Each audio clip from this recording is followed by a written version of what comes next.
In this video, what follows is the only one thing that you will ever need to do to succeed, not just in Asia, but wherever you are in the world. The internet, YouTube, and various other platforms are drenched in advice on what to do and what not to do when you have retired or relocated to another part of the world. For instance, Asia, whether that be Philippines, Thailand, or any other country. Endless videos telling you the shoulds and the shouldn'ts in every topic imaginable, from dating and handling women to how to look after your money, the way you interact with locals and the expats that you hang around with. Endless warnings about the potential pitfalls of being in a far distant land with unfamiliar customs and laws specific to that particular place of which you are a complete novice. This is then reinforced with tales of disaster, financial ruin, even imprisonment or extradition, to really drive home the risk element, to reinforce the anxiety and the uncertainty of venturing into the unknown. While the vloggers, the experts who have boots on ground experience, continue to play on those narratives by exploiting 1,001 different variants of each of those narratives that fuels both your fears and fantasies. For example, should you or shouldn't you date a single mother? Don't get handcuffed at the airport by your girl when you finally meet them. If your Filipina says these three things, she doesn't love you. You gasp, panic, click. I need to know what this guy knows, so if my girl says one of these things, I'll know when she doesn't love me anymore. Next, 5 things you should never say to your Filipina, because if you do say any of these 5 things, it's finished, it's over. In a matter of seconds, more panic comes over you, and click. You just have to find out what they are just in case. It makes it seem as if they are completely alien species that can only be deciphered by the poster of the content, whereas you need this information, because if you don't have it, you will fail. Sure, you'll find the girl of your dreams, but then you'll lose her because you'll say the wrong things to her. Or you won't know what things to look out for that means she doesn't love you anymore, and so on. For the most part of it, it's all bullshit. Total fucking nonsense. Just for clicks. The fact is that there are pros and cons, both good and bad, for all of those things. On the one hand, a single mother might just be looking for a father figure for her child and a man to complete the family setup, who she genuinely loves. The fact that you're prepared to take on that responsibility means that you are a man that she will take care of and value and appreciate, perhaps in a way that you've never experienced before. On the other hand, maybe she just views you as a provider, and for the time being, you'll do. In which time, you've bonded with the child, been burdened with the financial responsibility, but are always played second best because her child will always be first and foremost. Why not get handcuffed at the airport?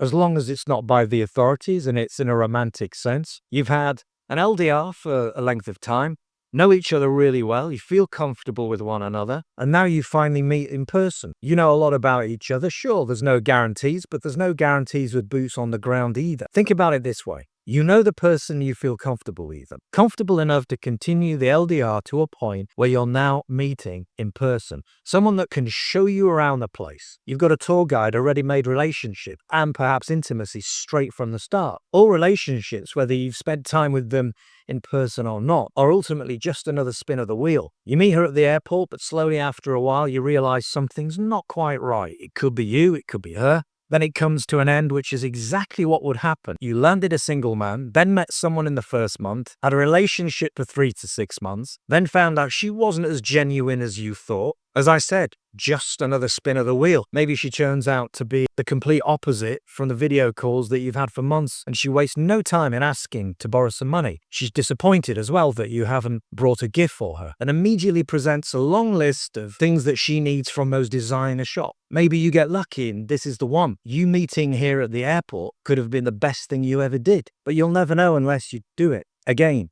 it's purely subjective to the individual circumstances. 5 things that you should never say to your girl. Okay, 1, I'm broke. 2, I'm on the run. 3, I prefer your sister. 4, even your mother. And 5, I screw both of them. She doesn't love you, she says the following 3 things. Okay, 1, have you got a will? 2, am I in it? 3, how's your health? Or 1, don't touch me anymore, please. 2, I don't want intimacy with you.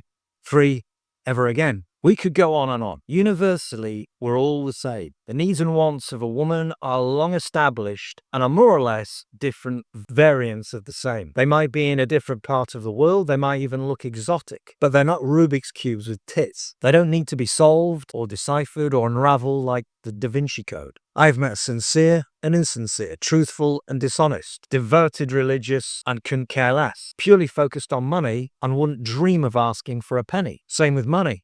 If you lead with your wallet, you're asking for trouble. Say yes all the time while having difficulty saying no. You set a dangerous precedent. Build her a house, parents on the payroll. And if you really love her, you will buy the latest iPhone, her brother a new laptop, the siblings' school fees, the auntie's meds, the uncle's tractor, her handsome best friend that she insists is gay, a new scooter.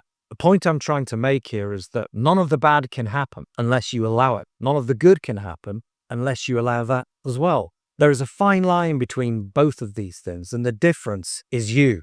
That's you being held accountable for yourself, being responsible for the decisions that you make, who you are allowing into your social circle, who you allow into your personal sphere, how you choose to spend your money, when you say yes and when you say no, choosing to overlook bad behavior that's outside of your parameter and ignoring red flags, staggering around a shady part of town at 2 a.m., shit-faced flashing a Rolex, not allowing enough time to get to the airport for checking and chill out and be there ready with everything in order, and then antagonizing the immigration officer because he's 30 years your junior and you don't like the way that he spoke to you. Allowing that girl to behave the way she does when she's with other guys that makes you feel uncomfortable. Tolerating her excuses of where she's and for how long that just don't add up. Withholding intimacy and using it as leverage against you. Death by 1,000 cuts as she slowly and systematically crushes your confidence and self-esteem with constant comparisons between you and her ex-Farang and all the wonderful things that he did for her, not to mention the things he bought for her that you haven't. You asked around, she said no, it's her fault, it's her loss. She hurt you, she scammed you, she keeps stealing from you, she cheated on you a second time. She told you she was on the pill, you believed her, and now she's pregnant. With all of these various scenarios, there is one common denominator. You allowed it, you accepted it, you tolerated it, you ignored it, you overlooked it, you agreed to it, you did nothing about it, maybe even encouraged it. It's almost as if it was you that actually did it, whether it was unwittingly, stupidly, impassively, intentionally, sometimes understandably, but most of the time, unfortunately, regrettably. The key element here is that you didn't do the one thing that switched on emotionally intelligent people do most, if not all of the time. The one thing that would prevent the vast majority of those circumstances and occurrences happening is the one thing that most stupid people, desperate people, emotionally unintelligent people, commonly known as simps, don't do. It's the key to putting the balance of probabilities in your favor for on average yielding those kind of results that you want. And I can't imagine for the life of me why anyone would want negative results. It's so incredibly simple, and yet most people just don't do it, which practically invites these occurrences, these instances, these situations, these happenings in your life. It's every grown man's responsibility to do the one thing, this one thing for himself. The revelation is here. Enlightenment is upon us. What is this one thing I hear you say? Brace yourself for the impact of this novel concept. Are you ready? Okay, here we go. Protect yourself. That's it. Pure and simple. Or did he say it? He said protect yourself. Is that it? Yeah, that's it. When I say yourself, let's have a look at what that really means.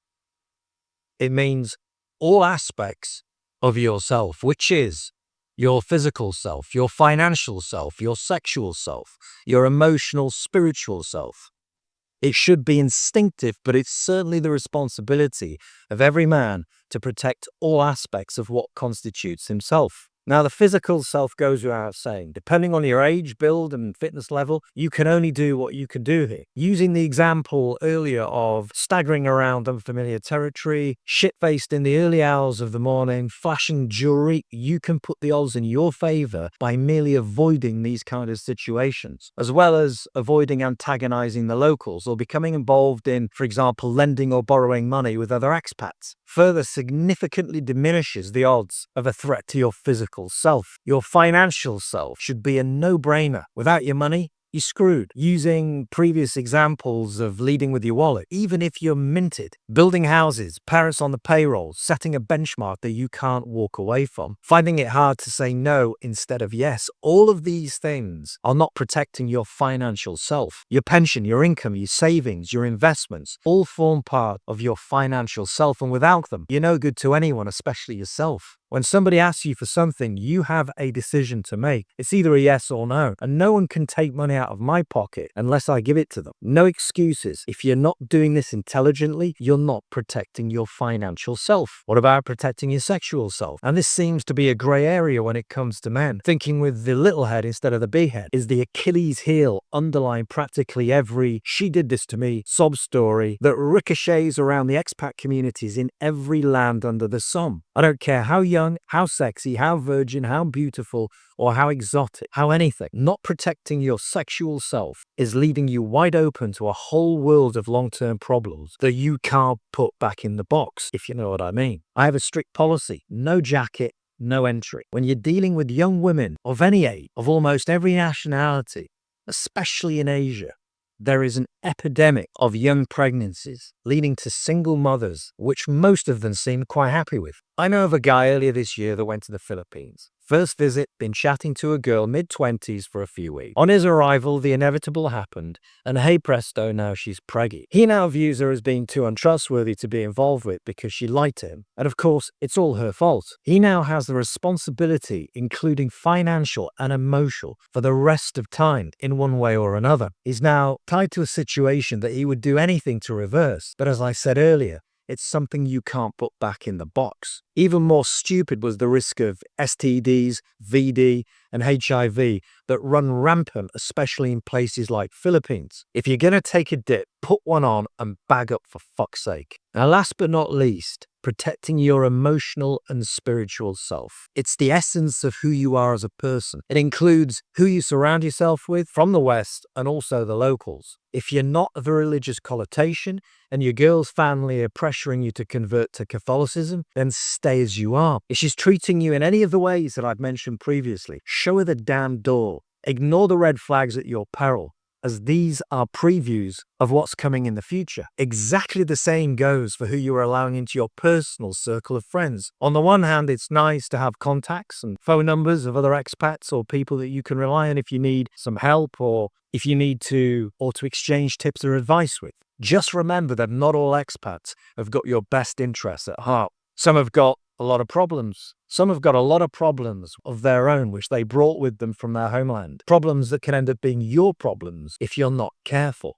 Be selective about who you entertain. If anything seems out of the ordinary, if they're becoming a little too invasive, think nothing of distancing yourself. If you don't want people to know certain things about you that you're not comfortable with, just be straight with them, be firm. The same goes for locals. Whilst it's nice to feel integrated into the community and experience the culture up front and personal, there's always the danger that things can get a little bit too personal. And when people get familiar, they can start to take liberties at your expense. Keep your personal sphere clean, and this means not tolerating toxic people that are not conducive to your overall well-being. It means staying out of other people's battles, guarding your privacy, but more importantly, holding fast to your principles, your values, and your morals, and belief systems that make you who you are. It's not rocket science. It's basic bloody common sense. It's emotional intelligence. It's what smart, grounded, intelligent people do. The opposite of what stupid, needy, desperate people do. They protect themselves. They know their value and they won't allow anyone or any situation to undermine it. So here's the key. Not only do you protect yourself, but all aspects of yourself. But you do this with every person, in every situation, in every village, in every town, in every city, in every country in the world, including your homeland. But most important, you do this all of the time, in every single moment. It literally costs nothing to think correctly, but it can be the difference between experiencing a life that's full of anxiety, drama, frustration, loss, and disappointment, and a life that's abundant, rewarding, fulfilling, and lived on your terms. Hold yourself to higher standards than anyone could expect from you by walking your own path, setting your own rules, and being responsible and accountable for every thought and action and every move that you make. And by doing this, you'll put the balance of probabilities in your favor for, on average, yielding those kind of results. Here it is again, one last time. Protect yourself.